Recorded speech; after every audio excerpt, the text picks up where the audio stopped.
Hello guys, this is Beautiful.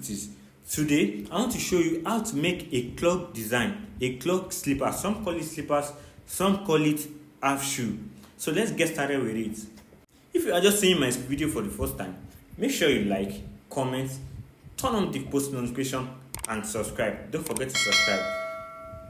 We all know the first step of shoe making in footwear, where you place your pattern on your material, on your leather, and you mark out the design you want to make, making use of the pattern. Same thing applies to this.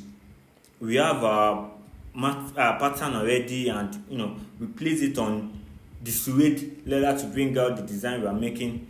As you can see in the video already, the marker is there to mark out.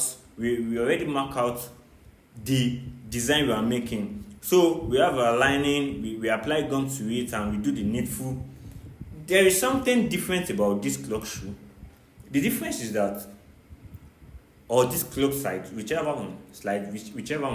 The difference is that when making a half shoe, a proper half shoe, there will be front stay. But when making a clog design, you don't need front stay. It doesn't need front stay because it won't even stay on it because of the design. We are putting it on backing stock. Most clog design are always on backing stock or double sole Yeah, backing stock or double sole. So just follow the whole process and see how we design the head, the clog itself, before lasting it on the backing stock and the double sole. But this brown, we make use of backing stock.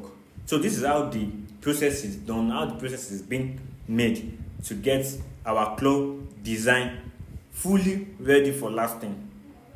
You can always reach out to us on all our social media platforms, on Instagram, on Facebook, on Twitter.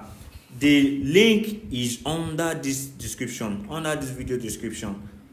Don't forget to subscribe, like, share, turn on the post notification. Exclusive content is coming your way on this channel. You don't want to miss it. See you guys.